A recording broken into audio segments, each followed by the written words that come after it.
Hello. हाँ, अभी ठीक है? चलिए, नमस्कार, राधे राधे, जय श्री राम। अभी ऑडिबल विजिबल है बेटा? हुँ, चलो करते हैं स्टार्ट फिर। तो प्यारे बच्चों, ये आप लोगों की क्लास है ग्रामीण बैंक भर्ती के लिए चौपाल बैच की क्लास चल रही है। और इससे पहले हम लोगों ने जो है बेटा 10th की क्लास खत्म करी थी और उससे रिलेटेड मैंने क्वेश्चंस भी दिए थे।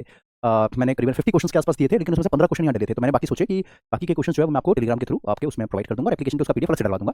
तो मैं आज शाम को उसको दे दूँगा 10th के बाकी क्वेश्चन जो है ना। मैंने अपनी तरफ से तो मैनेजमेंट को सारे क्वेश्चन दे दिए थे, बट यहाँ से शायद अभी 50-50 के उसमें 2 सेट में डले होंगे। तो बाकी क्वेश्चंस मैं जो है आपको अपनी तरफ से भी दे दूँगा। मतलब प्रैक्टिस मैक्सिमम मैं आपसे करवाऊँगा। अभी फिलहाल अगले टॉपिक पे आते हैं। टॉपिक है आपका वॉइस। क्या है बेटा टॉपिक का नाम? तो वॉइस है बिल्कुल 0 लेवल से आज हम इसको पढ़ने जा रहे हैं, बिल्कुल डिटेल में पढ़ेंगे। चलिए बिना देरी के करते हैं शुरू फिर क्लास को यहाँ से।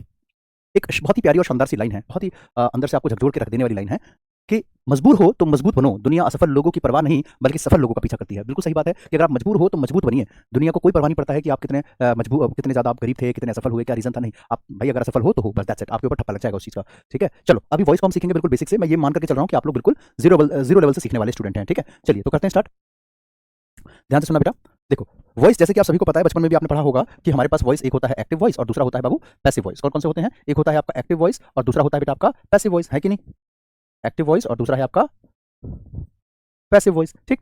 अब ये एक्टिव और पैसिव जो होता है ये यूज कैसे होते हैं? नाम तो बचपन से सुने हैं, लेकिन हम तो बिल्कुल जीरो हैं। हमें कैसे पता चलेगा कि कैसे पहचानना है? कैसे पता चलेगा कि इसके एरर के क्वेश्चन कैसे आएंगे? कैसे पता चलेगा कि इसमें चेंज कैसे किया जाता है एक्टिव से पैसिव या पैसिव से एक्टिव? मैं सारी बातें सिखाऊंगा। बस मेरे को आप लोग वादा कीजिए कि क्लास के अंत तक चुपचाप से प्यार से बैठ के पढ़ेंगे। कोई वो हल्ला नहीं, कोई फालतू की बातें नहीं, चुपचाप से पढ़ेंगे अच्छे तरीके से, ठीक है, पूरे डेडिकेशन के साथ, राइट। बिल्कुल जीरो लेवल से स्टार्ट करेंगे। और जो बच्चा पहले से पढ़ा लिखा है, पहले से चीजें जानता है, तो वो हीरो ना बने, चुपचाप से दूसरे बच्चों को पढ़ने देना, ठीक है। देखिए, तो वॉइस मैंने कहा एक्टिव और पैसिव होता है। अब जैसे कि मान करके चलिए मैंने एक सेंटेंस यहाँ पे लिखा बेटा, कोई सेंटेंस हम यहाँ पे नोट करते हैं, तो ठीक से लिख देते हैं। हाँ, मैंने एक सेंटेंस कहा यहाँ पे कि Mohit wrote a poem. Mohit wrote a poem, ठीक है। A poem was written by Mohit. तो अब अगर मैं आपसे सवाल पूछता हूं कि एक्टिव बताओ पैसिव बताओ, तो आप में से मैक्सिमम बच्चे ये कह देंगे कि ये सर पहला वाला एक्टिव है और दूसरा वाला पैसिव है ना, दूसरा वाला पैसिव है। हालांकि अगर मैं यहां से इतने को मिटा भी दूं, ध्यान से सुनना बेटा, अगर मैं सेकंड वाले में से इतने पार्ट को मिटा भी दूं तो भी कोई फर्क नहीं पड़ता। तभी आप कहोगे कि सर अभी भी ये पैसिव ही है, है ना। अभी भी आप कहोगे सर अभी भी ये पैसिव ही है कि द पोएम वाज रिटन। कोई जरूरी थोड़ी कि भाई मोहित लिखा ही जाएगा, ऐसा नहीं है भाई। वो नहीं भी रखो तो भी कोई दिक्कत नहीं है बेटा, ठीक है। सर हेलो सर, मैं टेलीग्राम ग्रुप में मैसेज नहीं कर पा रही हूँ। प्रीमियम मांग रहा है 1 मंथ का 399 रुपए, 1 ईयर का 2500 रुपए मांग रहा है। विनीता विश्वकर्मा जी, आप प्रीमियम वाले पे क्यों क्लिक कर रहे हैं? आप जो है नॉर्मली उसको डाउनलोड कीजिए, टेलीग्राम को नॉर्मली डाउनलोड कीजिए। वो प्रीमियम का ऑप्शन आता है, उसको स्किप कर दो ना। वो प्रीमियम का ऑप्शन आता है उसके लिए कि आपको स्टेटस लगाना है या कुछ और आपको एक्टिव वो चाहिए, उसके लिए आता है प्रीमियम। तो आप उस पर क्लिक करो ही मत, क्यों फालतू में पैसे खर्च कर रहे हो अपने। नॉर्मली आप लीजिए अपना, ठीक है। चलो अब आगे बढ़ते हैं बेटा। तो यहाँ पे मोहित रॉट अ पोएम, आपका एक्टिव हो गया था। पोएम वाज रिटन बाय मोहित, आपका पैसिव हो गया था, राइट। अब यहाँ सवाल ये आता है कि सर इनको पहचानने का तरीका क्या है? तो चलिए मैं पहले आप लोगों के सामने इसके कुछ तरीके बताता हूँ कि कैसे हम पहचानेंगे सेंटेंस में एक्टिव पैसिव कैसे है। और दूसरी बात कि सर ये यूज कैसे किया जाता है, क्यों किया जाता है, वो बात पे आते हैं, ठीक है। ध्यान से सुनना बेटा सारे बच्चे।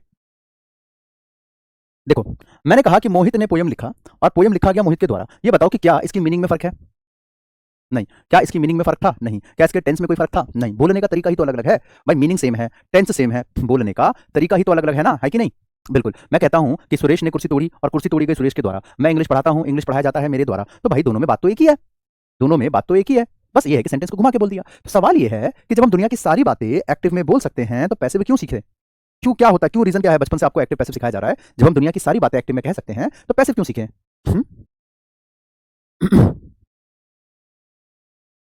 ठीक है सर, कल आपने इन्फिनिटिव और नॉन फाइनाइट में वर्ब के साथ आईएनजी लगाया था, तो उसमें आपने आईएनजी क्यों चेंज नहीं किया? बेटा स्टेटिव वाले मैंने आपको बताया था नॉन फाइनाइट में होता है, तो उसमें अभी वर्ब का टॉपिक आने दो गौरव, फिर से अच्छे से क्लियर हो जाएगा। ऐसे तो इन चीज़ों को क्लास में पूछ लिया करो, अच्छा रहेगा गौरव। बाकी फिर भी अगर ज़्यादा डाउट है तो टेलीग्राम पे मुझे कॉल कर लेना, मैं आपको खुद लिख के भेजता हूँ टेलीग्राम पे। मुझे इतने बजे कॉल कर लिया करो, किसी को डाउट हो तो भेजता हूँ कि नहीं, कमेंट करके बताना बेटा, बताना। भेजता हूँ ना मैं, जब भी फ्री होता हूँ मैं ग्रुप में डाल देता हूँ कि किसी बच्चे को भी अगर कोई डाउट हो तो मेरे को इस समय से इस समय के बीच में टेलीग्राम पे कॉल कर लो। मैं जो है आप सभी का कॉल उठाऊंगा और अच्छे से डाउट क्लियर करूंगा। तो गौरव सैनी, ये डाउट आप जो पूछ रहे हो आपको पिछली क्लास में पूछ लेना चाहिए था, बट आपने नहीं पूछा। अब मैं पिछली क्लास का पूरा बैग जाकर के तो नहीं बता सकता, लेकिन आप ये कर लेना कि टेलीग्राम पे कॉल करके पूछ लेना, मैं आपका डाउट क्लियर कर दूंगा, ठीक है। अभी फिलहाल मुद्दे पे रहते हैं। अभी इस बच्चे का कमेंट नहीं पढ़ता या डाउट नहीं देखता, तो यही बच्चा फिर बाद में जो है परेशान करता है कि सर हमारा कमेंट नहीं देखते, कमेंट नहीं देखते। आप कमेंट पढ़ लिया तो फिर इसमें पूरी क्लास डिस्टर्ब हो गई। चलो आगे बढ़ते हैं। तो मैंने आपको क्या कहा कि भाई एक्टिव और पैसिव में फर्क क्या था, कि मोहित रॉट अ पोएम, मोहित ने पोएम लिखी, पोएम लिखी गई मोहित के द्वारा। तो कारण क्या है कि वॉइस को पैसिव को क्यों यूज करते हैं? जब हम दुनिया की सारी बातें एक्टिव में बोल के अपनी जिंदगी चला सकते हैं तो पैसिव क्यों सीखें, ठीक है। तो लिखना बेटा, पूरी चीजें बताऊंगा बेटा, पूरी एक एक चीज खोल के बताऊंगा डिटेल में, ठीक है, बारीक से बारीक चीज। Why to use passive, why to use passive, passive को हम यूज करते ही क्यों हैं? देखो, इसके यूज करने का दो कारण होता है। कितने कारण होते हैं बेटा? दो कारण होते हैं। पहला रीजन क्या होता है बेटा? पहला रीजन होता है आपके सामने, गौर से सुनना बेटा। दो रीजन की वजह से जो है हम ये पैसिव को यूज करते हैं, वरना तो हम एक्टिव करके ही सारी बातें कह सकते थे। तो पैसिव करने के पीछे का कारण दो होता है। पहला रीजन होता है बेटा, वैन, देखना मेरे साथ, when we give importance to our object we use passive. जब हम अपने सब्जेक्ट से ज्यादा ऑब्जेक्ट को इंपॉर्टेंस देते हैं तो हम पैसिव में बनाते हैं, ठीक है। जब हम सब्जेक्ट से ज्यादा ऑब्जेक्ट को इंपॉर्टेंस देते हैं तो हम उसे क्या करते हैं, पैसिव में बनाते हैं। अब आपका सवाल आया होगा सर ऐसा क्यों, ये तो बड़ी सोचने वाली बात है कि ऐसा क्यों होता है सर, सब्जेक्ट से ज्यादा ऑब्जेक्ट को इंपॉर्टेंस क्यों दे भाई। हाँ बताता हूँ, देखो इसके पीछे मैं आपको एक एग्जांपल से समझाऊंगा ना तो ही समझ में आएगा कि ऐसा क्यों सर ऑब्जेक्ट को क्यों इंपॉर्टेंस दे, सब्जेक्ट को देके ही तो बना सकते हैं। बताता हूँ, जैसे एक एग्जांपल मान लो, ये मान करके चलिए ये हमारे पास एक स्टूडेंट है, इसका नाम है उमेश। क्या नाम है बेटा, उमेश। उमेश आपका एग्जांपल ले रहा हूँ, ठीक है, कोई दिक्कत तो नहीं ना। ये उमेश है और इसके बाद ले लेते हैं किसका, सोनू का ले लेते हैं, किसका, सोनू का। और ये मान लेते हैं किसका, बॉयज का ही लेते हैं, गर्ल्स तो नाराज हो जाती है। चलो कोई तो दिख नहीं रहा, बस उमेश और सोनू यही तो दिख रहे हैं। चलो ऊपर एक गौरव नाम का भी था, चलो जी गौरव का भी एग्जांपल ले लेते हैं। चलो तो यहाँ गौरव हो गया गौरव हो गया, गौरव। तो उमेश, सोनू और गौरव, इनका एग्जांपल लेते हैं, ठीक है। चलिए हम्म हम्म देखो अब यहाँ पे बेटा उमेश, सोनू और गौरव ये 3 पर्सन है, ठीक। अब होता क्या है, ये जो उमेश है ये इसकी कार है, ये अपनी कार लेकर के कहीं जा रहा है, ठीक है। अपनी कार लेकर के ये कहीं पे मान लो जा रहा है अपना शॉपिंग करने या चाहे मूवी देखने, कहीं पे भी XYZ, ठीक है। तो अब जो है इसकी गाड़ी का टायर पंचर हो जाता है, ठीक। अब ये बगल में सोनू की दुकान है, सोनू मतलब गराज शॉप है, ये गाड़ी का टायर जो है उसको ठीक करता है, गराज मैकेनिक है, इसके पास आया, ठीक है। जाकर के अपनी गाड़ी इसके पास लगा दी और बोला ऐसा है मैं ऑटो करके जा रहा हूँ मूवी देखने, जब तक आऊँ तब तक गाड़ी ठीक हो जानी चाहिए। इसने कहा ठीक है डन, आप जाओ। फिर अपनी गाड़ी यहाँ पे लगा के चला गया। अब ये कुछ देर के बाद आता है कुछ देर के बाद आता है, मतलब मूवी देख करके आता है छावा।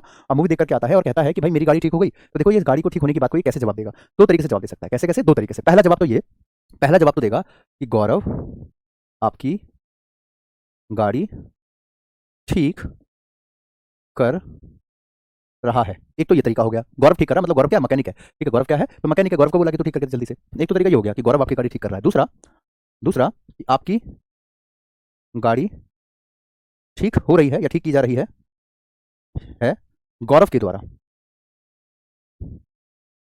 गौरव के द्वारा, ठीक है। अब देखिए यहाँ पे जब इसने ये बात उमेश को बताई, उमेश को बताई जब इसने ये बात उमेश को बताई तो यहाँ पे उमेश के लिए गौरव का नाम जानना इंपॉर्टेंट है या गाड़ी का ठीक होना इंपॉर्टेंट है, बताइए। गौरव का नाम जानना इंपॉर्टेंट है, गाड़ी का ठीक होना इंपॉर्टेंट है, बताओ। हम्म ठीक है। देखो वहां पे उसको इससे कोई मतलब नहीं है कि गाड़ी को ठीक करने वाले मैकेनिक का नाम क्या है, गाड़ी को कौन ठीक कर रहा है उससे उसको क्या लेना देना, उसको तो अपनी गाड़ी इंपॉर्टेंट है, ठीक है। तो जो गौरव था वो तो था सब्जेक्ट, मतलब वो था डूअर, काम करने वाला पर्सन, जबकि जो गाड़ी थी वो थी ऑब्जेक्ट, यानी कि गाड़ी पे गाड़ी को ही ठीक किया जा रहा है। तो उसके लिए गौरव का नाम जानना इंपॉर्टेंट नहीं है। अब गौरव को चाहे गाड़ी को चाहे गौरव ठीक करे, चाहे जो है डुगू ठीक करे, चाहे निष्ठा ठीक करे, चाहे पूजा कुशवाहा ठीक करे, चाहे रोशनी वर्मा ठीक करे, उससे क्या ही मतलब है भाई, हमें तो हमारे गाड़ी से मतलब है कि गाड़ी ठीक होनी चाहिए। तो इसका मतलब यहाँ पे जो है उसके लिए गाड़ी इंपॉर्टेंट है, तो कहेगा कि भैया मेरे को नाम जानना ही नहीं है कौन ठीक कर रहा है, मेरे को तो बस इतना चाहिए कि आपकी गाड़ी ठीक हो रही है, बस इतना, आपकी गाड़ी ठीक हो रही है, बस इतना ही जरूरी था उसके लिए। मेरी बात समझ में आ रही है बेटा, है ना। तो यानी कि ये सेंटेंस को कैसे बोलेगा, पैसिव में बोलेगा। क्यों बोलेगा पैसिव में, क्योंकि उसके लिए जो है ऑब्जेक्ट ज्यादा इंपॉर्टेंट था, है ना। यानी कि जो लिसनर है, यानी कि जो मेन बंदा है सुनने वाला, उसके लिए सब्जेक्ट जरूरी नहीं है, क्या जरूरी है, ऑब्जेक्ट जरूरी है, ठीक है अंजलि चौहान। चलिए आगे बढ़ते हैं बेटा, नेक्स्ट पे आ जाइएगा अगला। तो यहाँ पे क्लियर हुआ, when we give importance to our object तो वी यूज पैसिव, जब हम अपने ऑब्जेक्ट को इंपॉर्टेंस देते हैं। जैसे मान लो कि किसी के घर का कंस्ट्रक्शन चल रहा है, कुमकुम का एग्जांपल ले लेते हैं, जैसे कुमकुम के घर का कंस्ट्रक्शन चल रहा है तो क्या कहेगी कि मेरा घर बन रहा है मिस्त्री के द्वारा। तो मिस्त्री के द्वारा नहीं बोलेगी, क्यों, क्योंकि वो तो अंडरस्टूड होगा कि मिस्त्री ही काम कर रहा होगा, है ना। खाना बन रहा है मम्मी के द्वारा, ऐसे बोलते हैं ना, खाना बन रहा है मम्मी के द्वारा, कपड़े धोए जा चुके हैं मम्मी के द्वारा, ठीक है, पिटाई लगाई जा चुकी है टीचर के द्वारा, क्लास खत्म हो गई टीचर के द्वारा। यानी कि पीछे वो लगाने की जरूरत ही नहीं, क्योंकि वो अंडरस्टूड होता है, ऑब्जेक्ट को इंपॉर्टेंस देते हैं, ठीक। एक तो ये पॉइंट हुआ। दूसरा, दूसरा ये सबसे जेन्युइन है, सबसे ज्यादा ऑथेंटिक है कि our official language is passive. Our official language is passive, हमारी जो ऑफिशियल भाषा होती है बेटा वो पैसिव होती है। यानी कि जितने भी हमारे ऑफिशियल कामकाज होंगे ना भारत के अंदर, भारत सरकार में जितने भी ऑफिशियल कामकाज होंगे, कोर्ट कचहरी के काम, पुलिस थाने के काम, बैंक स्टेटमेंट वगैरह बैंकिंग से रिलेटेड, या कोई मीडिया हाउस का काम, न्यूज़पेपर से रिलेटेड कुछ भी आ जाए, ठीक है, टेलीकॉम इंडस्ट्री का कोई भी मतलब ऑफिशियल कामकाज का होगा वो तो पैसिव में होगा, ठीक है, मैक्सिमम पार्ट उसका पैसिव में होगा। अब ये कैसे होगा पैसिव में, इसका एग्जांपल आगे मैं आपको बताता हूं, ठीक है। चलो तो दोनों बातें क्लियर हो गई है। पहला कि कॉन्सेप्ट नंबर 1 ये था कि why to use passive, passive को यूज क्यों किया जाता है, तो 2 रीजन होते हैं। पहला, जब हम सब्जेक्ट से ज्यादा ऑब्जेक्ट को इंपॉर्टेंस देते हैं किसी सेंटेंस में, क्योंकि हमें पता है सामने वाला जो सुनने वाला पर्सन है ना उसके लिए सब्जेक्ट जानना जरूरी नहीं कि कौन कर रहा है, उसके लिए ऑब्जेक्ट जरूरी है कि भाई हुआ कि नहीं काम, समझे। हाँ, दूसरा कि हमारी ऑफिशियल भाषा वो पैसिव होती है हमारी, ये ज्यादा ऑथेंटिक है, ठीक है। चलो ये तो बात हो गई हमारी कॉन्सेप्ट नंबर 1 की, why to use passive, why to use passive. अब आगे चलो कॉन्सेप्ट नंबर 2 के बारे में देखते हैं। अब 2 देखते हैं बेटा। Hmm why, how to identify, how to identify how to identify passive, how to identify passive, passive को कैसे आइडेंटिफाई किया जाता है। हम्म चलिए देखो बेटा, इसको आइडेंटिफाई करने का बहुत सिंपल सा तरीका, बहुत आसान रास्ता है, एक झटके में क्लियर हो जाएगा कि किसके ये कैसे पैसिव है या ये कैसे एक्टिव होता है, ठीक है। तो आज बहुत ज्यादा बफरिंग हो रही है, उड़ान बैच के क्लास में भी नहीं कर पाया। हाफिज आलम बेटा, बफरिंग हमारी तरफ से होती तो अभी तक काफी बच्चों ने तो ग्रुप में कमेंट बॉक्स में शोर मचा दिया होता, तो हमारी तरफ से बफरिंग नहीं है, आपकी साइड से इशू होगा कुछ ना कुछ। हाँ, ऑफिशियल वर्क का कोई एग्जांपल देना सर। मनीषा यादव, मनीषा यादव मैं क्या कह रहा हूँ, जब मैं एग्जांपल देने के मूड में नहीं होता ना, तो मैं कहता हूँ थोड़ा सा वेट कर लो, क्योंकि उसके लिए मुझे अगले कॉन्सेप्ट को सिखाना पड़ेगा। तब मैं इसका एग्जांपल दूंगा तो जल्दी क्लिक करेगा आपके दिमाग में। ठीक है, तो मैं कोई भी चीज़ जब कराता हूँ ना या छोड़ता हूँ तो कुछ सोच के छोड़ता हूँ, तो थोड़ा सा वेट तो करो। आपके लिए एक डायलॉग किसी ने, बहुत महापुरुष ने कहा है, रुको जरा, सब्र करो। कहा ना, कोई धक्का मुक्की नहीं करेगा, मनीषा यादव। ठीक है, तो थोड़ा सा सब्र करो, अभी बताते हैं। अब इस पे आ जाओ, how to identify passive voice. Passive को आइडेंटिफाई कैसे किया जाएगा बेटा, देखो बहुत सिंपल सी ट्रिक है, बहुत सिंपल सा आप कह सकते हो, एक बहुत ही प्यारी सी शॉर्टकट मेथड है या ट्रिक कह सकते हो। अगर कभी किसी सेंटेंस के अंदर अगर कभी किसी सेंटेंस के अंदर ये 8 वर्ड दिख जाएं, क्या दिख जाएं, ये 8 word, is, am, are, was, were और बी, बीन और बिंग। ठीक है, is, am, are, was, were, be, been, being, is, am, are, was, were, be, been और बिंग। ठीक है, तो अगर किसी इनमें से कोई भी शब्द आ जाए और इनके साथ वर्ब की थर्ड फॉर्म अगर जुड़ रही हो, इनमें से किसी भी वर्ड के साथ अगर वर्ब की कौन सी फॉर्म आ रही है बेटा, तो वर्ब की थर्ड फॉर्म आ रही हो, तो समझ लेना बाबू, यही होता है हमारा पैसिव वॉइस। ठीक है, इसी को कहते हैं पैसिव, और इनको छोड़ के दुनिया के सारे स्ट्रक्चर एक्टिव होते हैं। ठीक है बेटा, इनको छोड़ करके दुनिया के सारे सेंटेंस क्या होते हैं, एक्टिव होते हैं। बस यही यही पैसिव है, is, am, are, was, were, be, been, being, इसके साथ वी3 आ जाए तो ये पैसिव है, और इनको छोड़ करके कुछ भी हो जाए वो सारे एक्टिव हैं, इनको छोड़ करके कुछ भी आ जाए वो सारे एक्टिव होते हैं, ध्यान रहेगा।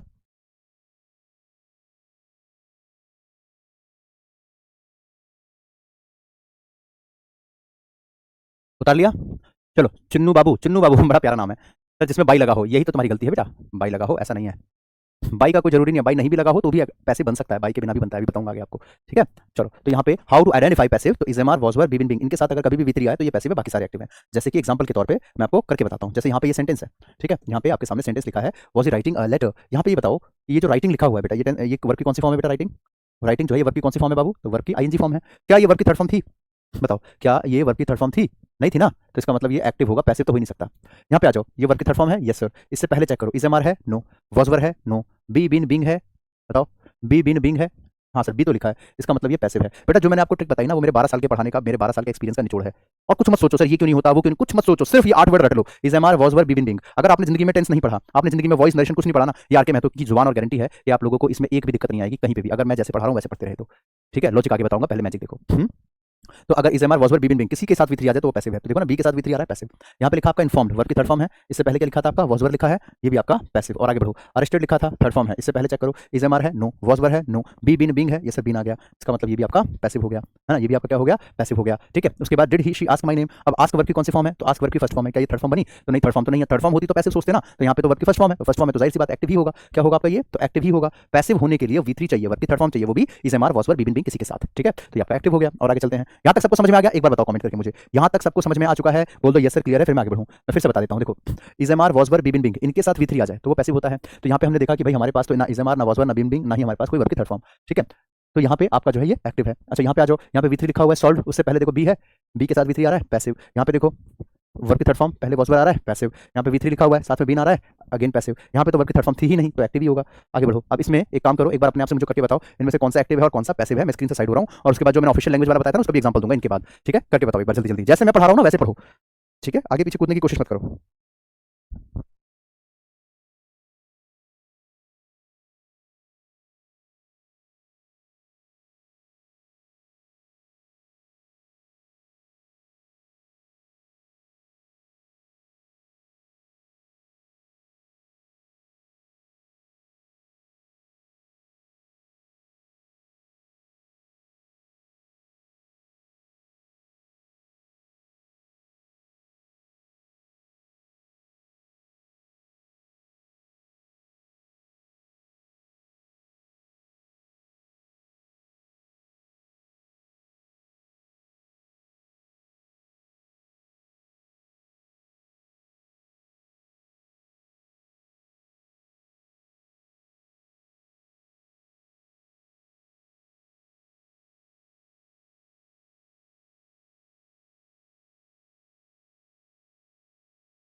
हाँ बेटा, अब आगे एक काम करो, इसका भी करके दिखाओ, ये वाला भी एक बार करके बताओ फटाफट से। इसका भी करके बताओ बेटा जल्दी से एक बार, ठीक है, 10 से 11 से 15 तक।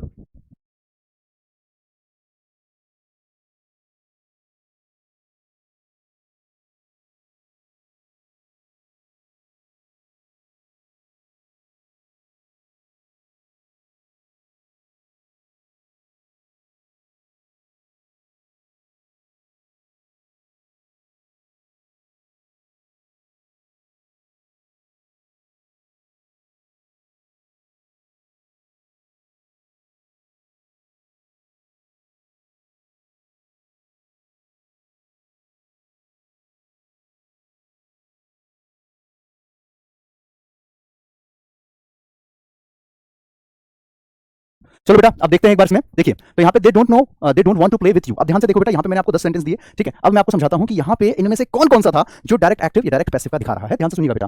देखो यहाँ पे when she saw the player had taken product medicine directly called the coach. यहाँ पे आपके पास क्या लिखा है बेटा, सॉ, ठीक है। उसके बाद यहाँ पे एक शब्द लिखा है बेटा टेकन। ध्यान से सुनना, जरूरी नहीं है कि एक सेंटेंस में एक ही बार एक्टिव होगा या एक ही बार पैसिव होगा, ऐसा नहीं है बेटा। यहाँ पे आपके पास,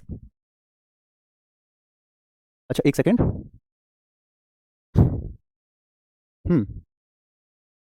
ठीक है। देखो बहुत बढ़िया, कितनी डिटेल में आंसर दिया है, बहुत अच्छे बेटा। चलो तो यहाँ पे सॉ लिखा है, एक वर्ब है, फिर आपका टेकन है, फिर यहाँ पे आपका कॉल्ड लिखा हुआ लिखा है ना बेटा। यहाँ पे सॉ है, टेकन है और आपका कॉल्ड है। तो ध्यान से समझना बाबू इस चीज को। सॉ वर्ब की कौन सी फॉर्म होती है चुनू बाबू, आपका एक बार बताइए, सॉ वर्ब की कौन सी फॉर्म होती है बाबू। तो सॉ होती है वर्ब की सेकंड फॉर्म। अब जाहिर सी बात है वर्ब की सेकंड फॉर्म है तो वो पैसिव तो हो नहीं सकता, जाहिर सी बात है एक्टिव होगा। अच्छा उसके बाद यहाँ टेकन लिखा हुआ है, टेकन वर्ब की कौन सी फॉर्म होती है, टेक टुक टेकन। यहाँ पे टेकन है वर्ब की थर्ड फॉर्म। तो यहाँ पे देखिए आपका क्या है, हेड आया, is am are was were be been being. इनमें से कोई ऐसा शब्द है क्या यहाँ पे, सिंपल सी बात है, ये 8 वर्ड को चिपका लो दिमाग में, is am are was were be been being, बस इतना याद कर लो। क्या यहाँ पे टेकन से पहले इज एम आर है, क्या वॉज वर है, क्या बी बिन बिंग है, नहीं कुछ नहीं है। तो इसका मतलब ये क्या हो गया, हमारा एक्टिव है, ठीक है। सिर्फ वर्ब की थर्ड फॉर्म होने से पैसिव नहीं होता, थर्ड फॉर्म के साथ साथ is am are was were be been being भी होना जरूरी है। यहाँ पे चेक करो, क्या इससे पहले हमारा इज एम आर लिखा है, वॉज वर है, बी बिन बिंग है, नहीं है। इसका मतलब ये भी एक्टिव है, यानी कि active plus active plus active, तीनों ही आपके active voice active voice active voice हो गए, ठीक है। चलो the question were too difficult to be solved, solve लिखा है वर्ब की थर्ड फॉर्म, उससे पहले देखो क्या है आपका बी, यानी कि ये पैसिव हो गया आपका। और आगे चलो, it will be done, done verb की थर्ड फॉर्म है, यहाँ पे देखो आपका बी लिखा हुआ है, ये आपका पैसिव। और आगे चलो, इफ यू पे द बिल, पे वर्ब की फर्स्ट फॉर्म है बाबू, वर्ब की फर्स्ट फॉर्म है, इसका मतलब ये आपका बन गया एक्टिव वॉइस, तो passive plus active, passive plus active. और आगे चलो,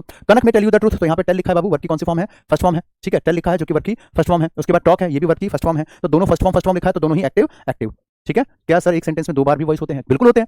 एक सेंटेंस में 2 क्या 5 10 बार भी, मतलब जितनी बार आपके वर्ब आएंगे ना, जितने क्लॉज आएंगे उतनी बार आपका एक्टिव या पैसिव होगा, बिल्कुल। आगे चलते हैं। अगला आता है she was being called in for an urgent meeting. अब देखो कॉल्ड लिखा है बेटा, वर्ब की थर्ड फॉर्म है, इससे जस्ट पहले आपका बीइंग है ना, is am are was were be been being, being आ गया सर। तो इसका मतलब ये भी हमारा क्या बन गया बेटा, तो पैसिव बन गया। यहां तक सबका कॉमन आया आंसर। अब यहाँ देखो, they don't want to play with you, तो वांट लिखा है बेटा, वर्ब की फर्स्ट फॉर्म है, क्या है बेटा, वर्ब की फर्स्ट फॉर्म है। तो ये हमारे पास कह सकते हैं कि ये एक्टिव वॉइस हो गया। उसके बाद am I being watched, he said to me, am I being watched, he said to me. तो यहाँ पे देखो बीइंग वॉच्ड, वॉच वर्ब की कौन सी फॉर्म है बाबू, तो वर्ब की थर्ड फॉर्म है, ठीक है। तो ये हमारा पैसिव हो गया। और यहाँ पे सीट जो है ये वर्ब की सेकंड फॉर्म है। अब आप कहोगे सर कैसे, सीट तो थर्ड फॉर्म भी होती है, तो बेटा सेकंड फॉर्म अकेले आती है, थर्ड होती तो कोई हेल्पिंग वर्ब होता आगे। तो ये हमारे पास पैसिव प्लस एक्टिव। उसके बाद और आगे चलते हैं, नेक्स्ट पे आ जाओ बेटा। हाँ, is it possible in one sentence having both active and passive voice, बिल्कुल जैन सिंह, दोनों हो सकता है बाबू। अगला, all the people of this village always support, always support verb की फर्स्ट फॉर्म है, एक्टिव है। अगला, the bag in addition to all the book has been found, found verb की थर्ड फॉर्म है, साथ में बीन लिखा है, अगेन पैसिव है। The driver with all the passenger has been rescued, V3 है, साथ में बीन लिखा है, पैसिव है। ईमानदारी से कमेंट करके बताओ कि आप में से कितने बच्चे का यही सेम टू सेम आया था, ईमानदारी से बताइए कितने बच्चों का सेम टू सेम यही आया। चलिए काफी बच्चों का आया। एक काम करो, ये और करके बताओ मुझे, ये और करके दिखाओ, किसी का डाउट हो तो हाथ बात पूछ लो, फिर मैं आगे बढ़ता हूँ, ठीक है। जल्दी से करके दिखाओ।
ठीक है।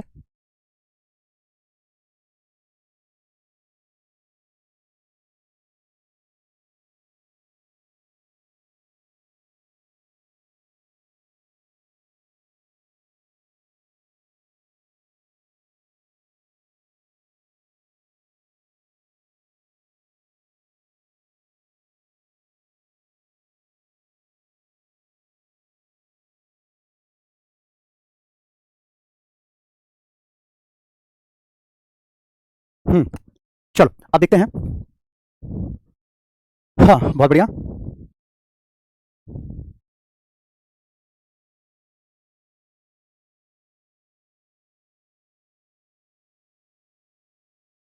ठीक है।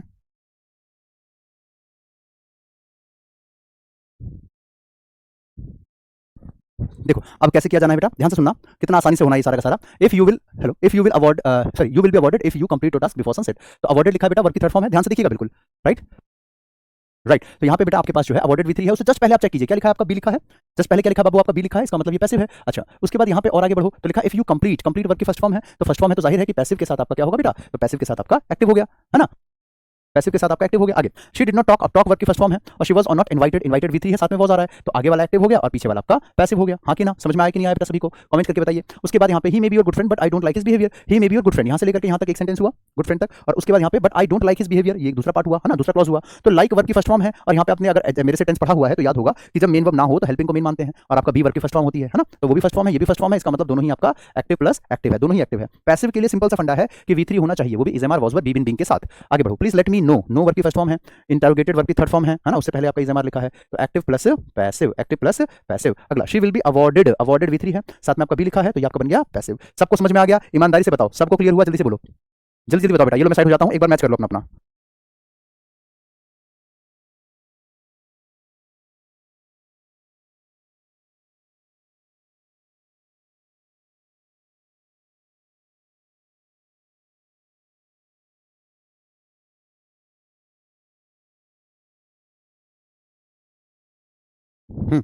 देखो तो आगे बढ़ते हैं, यहां तक डन। सर मैं साथ साथ में नोट्स बनाती हूँ, बहुत बढ़िया बेटे बहुत बढ़िया, मतलब आज सीखने को मिल रहा है ना, चलिए बहुत अच्छे, शाबाश, नया सीखने को मिला। अब देखो जो मैंने पीछे आपको एक पॉइंट छुड़वाया था, मैंने कहा था आगे बताऊंगा कि भाई हमारा जो ऑफिशियल भाषा होता है वो पैसिव होता है, हमारी जो ऑफिशियल लैंग्वेज होती है वो पैसिव होती है। मैंने आपको पीछे कहा था कि ऑफिशियल काम का जो भी हमारे होते हैं वो पैसिव में होते हैं, है ना। चलो अब उस चीज को मैं यहाँ पे एग्जांपल देके बताता हूँ। आपको पता होगा कि जब अच्छा आप में से कितने बच्चे ऐसे हैं जिन्होंने जो है पासबुक प्रिंट होती है ना, मशीन जो पासबुक प्रिंट होती है, देखा एसबीआई में पासबुक प्रिंट कराने जाते हैं तो वहां पे ऐसे लिखा आता है इस तरीके से, your passbook, your barcode and passbook, your barcode and passbook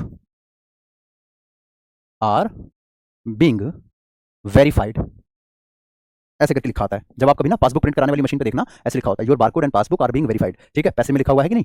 अच्छा जब आप किसी को मान करके चलिए, जब आपने किसी को कॉल किया, ठीक है, तो वहां पे आवाज ऐसी आती है और सामने वाले का नंबर स्विच ऑफ है, कुछ ऐसा है, the number you have dialled, the number you have dialled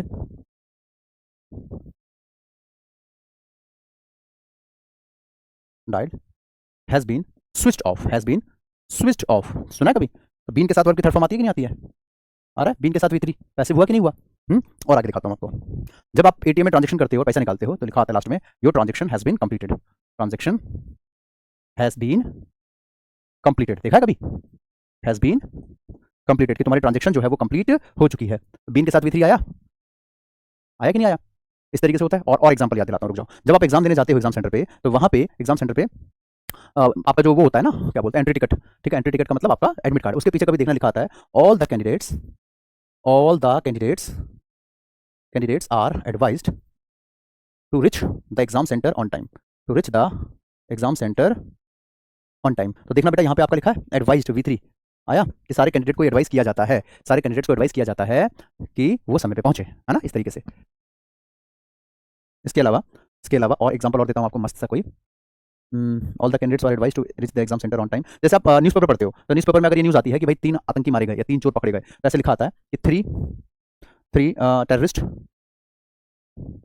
were killed, ठीक है, तो वहां पे ऐसे देखिएगा यूं लिखा होता है 3 terrorist were killed, killed verb की थर्ड फॉर्म है, उससे पहले आपका वॉज वर्ब लिखा है, पैसे में लिखा है वो, ठीक है। Your response has been submitted, बहुत बढ़िया अंशिका चौधरी, आपने भी ध्यान दिया होगा ना, इस तरीके से लिखा आता है आपका रिस्पॉन्स सबमिट किया जा चुका है, your response has been submitted, message was sent, message भेजा जा चुका है ना, इस तरीके से। तो कहने का मतलब है कि आप कभी भी नोटिस करना तो इस तरीके से ही आप अपने देखना, आजू बाजू में सेंटेंस दुनिया में ऐसे लिखे आते हैं, है ना। The FIR was launched, launched यानी कि दर्ज की गई, ठीक है। The passbook was are being verified, यानी कि वो वेरीफाइड किया जा रहा है। तो आपका देखिए बीइंग प्लस V3 है, बीइंग प्लस V3 है, मतलब ये आएगा ही आएगा हमेशा, समझे। चलो आप क्लियर हुआ। मैं जब भी बोलता हूं ना बेटा कि इस कॉन्सेप्ट को 1 मिनट के लिए रोको, तो इसका मतलब ये है कि आगे और धुआंधार चीज आने वाली है आपके सामने, तभी मैं कहता हूं उस कॉन्सेप्ट को 2 मिनट के लिए होल्ड कराओ, थोड़ा सा वेट करो। तो कुछ लॉजिक होते हैं बेटा, उनके पीछे कुछ रीजन छुपे होते हैं, ऐसे थोड़ी बस हवा में चल रही है बातें। सिद्धार्थ कुमार श्रीवास, अच्छा क्लियर हुआ तो लिख दो यस सर 100% क्लियर, फिर मैं आगे चल सकता हूँ। 100% clear, clear clear clear clear clear, शाबाश बेटा, अब सारे बच्चों को अच्छे से आ चुका है। तो अब मैं आगे बढ़ता हूँ। देखो तो यहाँ पे अब ये आइडेंटिफाई करने वाले थे ये सारे क्वेश्चंस, ठीक है। अब इसके बाद आता है कि चेंज कैसे किया जाए। अब एक्टिव पैसिव को अभी समय है अपने पास, चलो समय तो खैर नहीं बचा है इतना, पर चलो कोई बात नहीं, एक काम कीजिए, ये एक और 2 पेज है। आज की क्लास में सिर्फ मैं इतना ही सिखाता हूँ कि आइडेंटिफाई कैसे किया जाए, कल की क्लास में सिखाऊंगा कि चेंज कैसे किया जाए, और परसों की क्लास में सिखाऊंगा कि एरर कैसे निकाले जाए। मतलब 3 क्लास लगेगी, 3 से 4 क्लास। चलो अब एक बार जो है इसको करके बताओ, है ना? ऐसा वॉइस जीवन में पहली बार पढ़ा है उज्जवल। अच्छा जी उज्जवल जी, जिंदगी उज्जवल हो गई आपकी बेटा।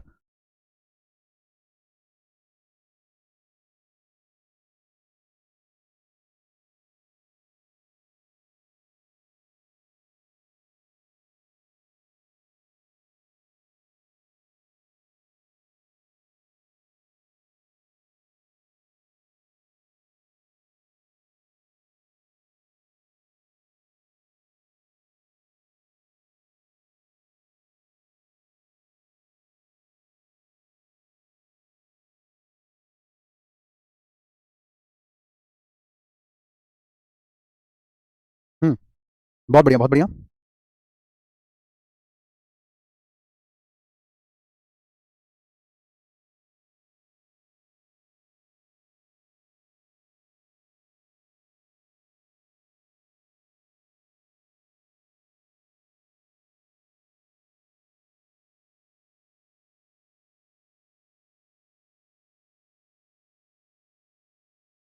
हो गया, बढ़िया। देखिए बेटा, तो यहाँ पे अब आपको ये वाला तो अच्छे से क्लियर हो गया होगा। All the students were advised लिखा है, वर है आपका, तो उसके साथ आपका क्या आ जाएगा, ये पैसिव हो रहा है। और आगे चलते हैं, पब्लिश्ड पैसिव है अगेन, उसके बाद कॉल्ड पैसिव है अगेन, उसके बाद आपका रिपेयर्ड V3 तो है, लेकिन यहाँ पे is am are was were be been been कुछ नहीं है, तो ये आपका एक्टिव हो गया। लाफ्ट V3 है, साथ में बीइंग लिखा है, पैसिव है। सबको समझ में आ गया? बढ़िया। तो आज की क्लास में हम ज़्यादा डिटेल में, ज़्यादा डीप में नहीं घुसेंगे बेटा, ज़्यादा डीप में हम नहीं घुसने वाले हैं, क्योंकि लंबा टॉपिक है। इसमें पहली क्लास में तो मैंने आपको ये समझाया कि कैसे पहचानते हैं एक्टिव पैसिव को। उसके बाद फिर जो है आगे की क्लास में मैं आपको ये समझाऊंगा, ये बताऊंगा, ये सिखाऊंगा कि एक्टिव पैसिव के अंदर कि हम जो है किस तरीके से इसके रूल को करते हैं। अच्छा एक और बचा हुआ है, सॉरी 30 तक है ना, ये तो 30 तक है, इसको और कर लो बस, 2 मिनट का समय लगेगा बेटा आपको, तो इसको और कर लो, फिर इसको आज हम एंड करेंगे, ठीक है बेटा?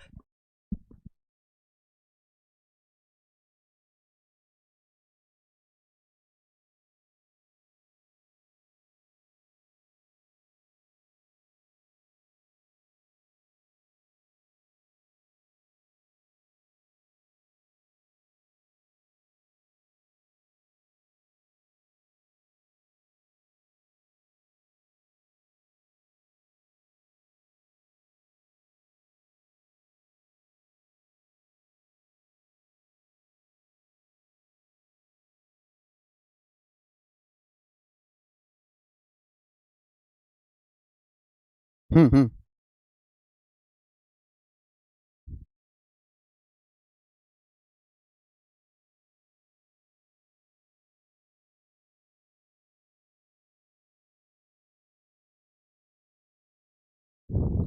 चलो देखिए, देखिए बेटा, तो अब मैं यहाँ पे इसको बता रहा हूँ, सुनिएगा ध्यान से। All the commander in chief are called in, called V3 है, साथ में आपका वॉज वर लिखा हुआ है, पैसिव हो गया। यहाँ पे देवर बीइंग वॉच्ड, वर्ब की थर्ड फॉर्म है, साथ में बीइंग लिखा है, अगेन पैसिव हो गया। V3 है, साथ में बी लिखा है, पैसिव। सेड है, एक्टिव। उसके बाद आपका I will surely help you, help verb की फर्स्ट फॉर्म है, टॉक वर्ब की फर्स्ट फॉर्म है, एक्टिव प्लस एक्टिव। और आगे चलो, बीइंग वॉच्ड V3 है, साथ में बीइंग लिखा है, तो पैसिव। अब ईमानदारी से बताइए कितने बच्चों ने पहली बार इतना तगड़ा इंग्लिश सीखा वॉइस का, या इससे पहले कई बच्चों को दिक्कत आती होगी एक्टिव पैसिव वॉइस को ढूंढने में, लेकिन अब मुझे पूरा यकीन है, पूरा विश्वास है, पूरा विश्वास है कि अब आप लोगों को अच्छे से चीजें क्लियर हो गई होगी। इतना तो मैं अपने ऊपर गट्स लेके चलता हूँ, इतना विश्वास लेके चलता हूँ कि आप बच्चों को आ गया होगा। चलिए, बाकी क्लास कैसी लगी कमेंट करके बताना, और टेलीग्राम पे ना आप लोग अपना जेन्युइन फीडबैक भी जरूर दिया करो, ठीक है? और कल मुझे वाकई देखिए काफी अच्छा लगा कि कल मैं परसों सॉरी एग्जाम था आरआरबी इसका एसबीआई क्लर्क का, मैं ग्राउंड रिपोर्टिंग के लिए गया था, आपने देखा होगा वीडियोस यूट्यूब पे पड़ी हुई है, यूट्यूब पे मैंने वीडियो डाली थी, उसमें हमने बच्चों से लाइव बात करी, माइक वगैरह लेकर के, तो वहाँ पे मैंने देखा कि बच्चे खुद बता रहे हैं कि 30 क्वेश्चन आते हैं एसबीआई क्लर्क के एग्जाम में इंग्लिश के, उसमें से 11 क्वेश्चन मेरे पढ़ाए हुए आए, same to same question, 11 question, 30 में से 11 क्वेश्चन। बैंकिंग में फंसाना बहुत आसान नहीं है, बाकी एसएससी रेलवे जीडी में तो फंस जाते हैं क्वेश्चन, लेकिन बैंकिंग में फंसाना आसान नहीं है। तो बच्चों ने खुद बताया, एग्जाम सेंटर से निकल करके बताया कि सर जो आपने पढ़ाया सेम उन्हीं में से चीजें आई हैं, और कई क्वेश्चन तो 10-11 क्वेश्चन सेम टू सेम हूबहू आ गए हैं। तो काफी अच्छा लगा मुझे देख करके, काफी अच्छे से चीजें हुई है एप्लीकेबल, तो उसके लिए बहुत बहुत शुक्रिया, आपने बहुत अच्छे से पढ़ाई करी। और 16 घंटे की जो मेरी महा मैराथन थी, सुबह 8 बजे से लेकर के रात के 1 बजे तक जो मेरी मैराथन हुई थी, तो उस मैराथन में भी आपने बहुत साथ दिया, सपोर्ट किया। बस एक चीज का बस मुझे मलाल रहता है कि आप सुबह वाली 8 बजे वाली क्लास में आप नहीं आते हैं। सुबह 8 बजे द हिंदू एडिटोरियल की मैं क्लास पढ़ा रहा होता हूँ, उसमें सारे बच्चे जरूर आया कीजिए, आप सभी से हम्बल रिक्वेस्ट है, क्योंकि उसके बिना आपका एग्जाम क्रैक करना बहुत मुश्किल होगा, उसके बिना इंग्लिश इंप्रूव हो ही नहीं सकती है, ठीक है? तो उसमें जरूर आना। चलिए अभी सेशन को यहाँ एंड करता हूँ, मिलता हूँ फिर आपसे नेक्स्ट क्लास में, तब तक bye, take care, keep learning, keep growing, Jai Hind, Jai Bharat, love you, take care, bye.